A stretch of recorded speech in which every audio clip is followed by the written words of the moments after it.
اب ایک اور بڑا مسئلہ ہے، وہ ہے امتحانات اگر حالت روزہ میں آ جائیں، ایگزامس.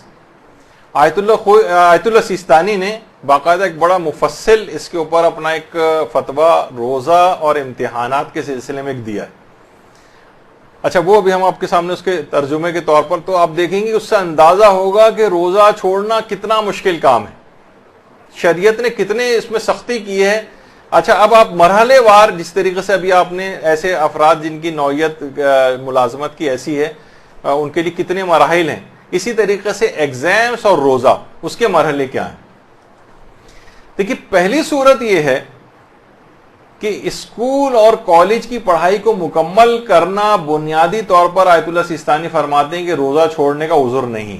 یہ تو سارے مجتہدین بھی کہتے ہیں، لہٰذا وہ پڑھائی بھی کرے، امتحان بھی دے، ساتھ میں روزہ بھی رکھے. یہ تو پہلی صورتحال. یہ عذر نہیں ہے کہ میرے ایگزام ہے تو میں روزہ چھوڑ دوں، نہیں، پڑھائی بھی کرے، روزہ بھی رکھے. اچھا اسٹوڈنٹ جو ہے، جو طالب علم ہے، وہ روزہ اور پیپر ایک ساتھ نہیں کر سکتا. اگر ایسی صورتحال ہے تو پھر ایک صورتحال یہ بنے گی، اب آیت اللہ خود سیستانی فرماتے پڑھائی چھوڑ دے اگر ممکن ہے، روزہ رکھے. مثلا بہت سے افراد ایسے ہوتے ہیں کہ جو اتنی زیادہ اہم نہیں ہے اس وقت پڑھائی، مثلا ویسی بی اے کر رہے ہیں، ویسی کوئی ڈپلوما کر رہے ہیں، فارغ بیٹھے ہوئے تو فلاں کورس کر رہے ہیں، کوئی ایسا بہت بڑا زندگی کے اندر ان کے مسئلہ نہیں آئے گا، کوئی بات نہیں، پیپر اگلے سال دے دیجیے گا، سپلیمنٹری میں دے دیجیے گا، لیکن روزہ رکھیں.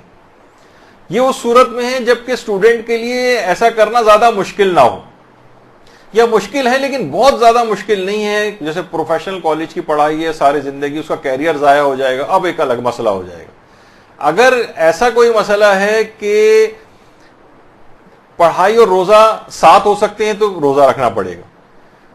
پیپر اور روزہ ساتھ نہیں ہو سکتے اگر، تو وہ پھر جو ہے اگر ممکن ہے اس کے لیے بہت زیادہ اہم نہیں ہے امتحان، تو امتحان چھوڑ دے، سپلیمنٹری میں دے، اگلے سال دے. لیکن اگر بہت مشکل ہو رہی ہے، نہیں، اس کی کیریئر ضائع ہو جائے گا اور اسی سال اس کو مکمل کرنا ضروری. اب وہ یا تو روزہ رکھے یا پیپر دے، دونوں کام ایک ساتھ نہیں کر پا رہا ہے اور پڑھائی چھوڑ رہا ہے تو پورا سال ضائع ہو رہا ہے، وہ اور ایک اور مشکل کا شکار ہو جائے گا. اب فرماتے ہیں کہ دو باتیں ہوں گی. پہلے چیز یہ کہ اگر وہ پیپر والے دن 22 کلومیٹر سفر کر سکتا ہے تو اپنے روزے کو قصر کر لے. 22 کلومیٹر سفر کرے، سفر کر کے 22 کلومیٹر واپس آئے گا، 22 کلومیٹر کے بعد کھا پی سکتا ہے، پھر واپس آ جائے، وہاں کھا پی کے واپس آئے. ہاں یہ ضرور ہے کہ اگر 22 کلومیٹر کے بعد اس نے کچھ کھایا نہیں اور ویسے ہی وہ اپنے وطن واپس آ گیا، تو اپنے وطن اگر واپس آ جائے اور منافی روزہ کوئی کام نہ کیا ہو تو اس روزے کو پورا کرنا واجب ہو جائے گا. تو وہاں کچھ کھا لے، پھر اس کے بعد واپس آئے، 1-1.5-2 گھنٹے لگیں گے، سفر قصر کر کے آئے، اپنا صبح نکل جائے 5 بجے قریب، 7 بجے واپس آئے گا، اس کے بعد دن بھر کھاتا پیتا رہے، آرام سے جائے اور ایگزام دے کر آ جائے. البتہ بعد رمضان اس روزے کی قضا کرنا پڑے گی، اور جان بوجھ کے بھی اپنے روزے کو قصر کیا جا سکتا ہے. یہ بھی آگے چل کر بھی انشاءاللہ ایک مسئلہ آئے گا.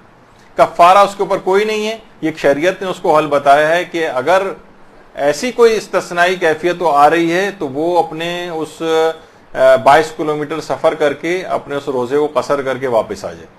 اچھا اگر وہ بہت سی خواتین ایسی مثلا وہ چاہتی ہیں، جیسے آپ ہیں، آپ میں سے کوئی اب کوئی گھر والا لے جانے کو تیار نہیں، اتنی صبح 5 بجے تو میں کہاں ٹول پلازا جو ہے اس سے بھی آگے جو ہے وہ لے کر جائیں، اور ہم مثلا کوئی اس کے امکانات نہیں ہیں سفر کرنے کے، تو کیا تب وہ چھوڑ سکتی ہے روزہ؟ نہیں، تب بھی نہیں، بلکہ وہ روزے کی نیت کرے، تمام دن روزے سے رہے. جب اس کے لیے ناقابل برداشت کیفیت آئے اور اسے یہ لگے کہ اگر اب میں نے کچھ کھایا پیا نہیں تو اب میرے لیے ممکن نہیں ہے اس کو برداشت کرنا، تو وہ صرف معمولی مقدار کھانے پینے کی اتنی مقدار استعمال کر لے جس سے وہ ناقابل برداشت کیفیت ختم ہو جائے. ایسا نہ ہو کہ گھٹا گھٹ وہ پانی پی لے کئی گلاس، یا مثلا خوب سارا پیٹ بھر کے کھانا کھا لے، نہیں، یہ نہیں کر سکتی، حرام ہو جائے گا. اتنا لے کہ جتنا بس اس کو ضرورت ہے، اور اس میں وہ اپنا پیپر وغیرہ دے دے گی یا دے دے گا. وہ آزادی کے ساتھ کھانے پینے کی اجازت نہیں ہے، اور پھر بعد رمضان ان تمام روزوں کی قضا بھی کرنی. تو آپ نے دیکھا کہ ایگزام والا مسئلہ بھی اتنا آسان نہیں کہ لوگ کہتے کوئی بات نہیں، گھر والے بھی کہہ رہے ہیں بھائی امتحان ہے، پروفیشنل کالج کا امتحان ہے، یونیورسٹی کا امتحان ہے، سال ضائع ہو جائے گا. نہیں، زیادہ تر افراد بڑے آرام سے روزہ رکھ سکتے ہیں. وہ تو پہلے سے ہی کہا جاتا ہے نا کہ اگر کسی جنگ میں آپ، یہ دماغ میں ایک خیال بھی آپ کے ہو کہ اس جنگ میں آپ کو شکست ہو سکتی ہے تو 50% آپ کو شکست ہو چکی ہے. صرف امکان رکھنے کی. ہمیشہ یہ ہوتا ہے کہ نہیں ہمیں فاتح ہونا ہے تو پھر آپ کو فتح ملے گی, ورنہ اگر پہلے سے ہار مان کے بیٹھ گئے یا دماغ میں سوچ کے بیٹھ گئے کہ میری طبیعت کہیں خراب نہ ہو جائے تو وہ سائیکولوجیکل ایک برڈن بھی آپ کے اوپر آ جائے گا اور ایسا لگے گا جیسے واقعی طبیعت ایسی خراب ہو رہی ہے کہ جیسے جان نکل جائے گی. 1-2 گلاس اگر صرف پانی نہیں اگر کسی دن ملا ہے تو کون اس میں مر رہا ہے یا اس کو ایسی تکلیف ہو رہی ہے. تھوڑی سی پریشانی ضرور ہے کہ پیاس زیادہ لگ رہی ہے, بھوک زیادہ لگ رہی ہے, یہ ہو رہا ہے, لیکن یہ کمزوری بھی ہو رہی ہے تو اس سے روزے پہ کوئی فرق نہیں پڑنا چاہیے اور جائز نہیں.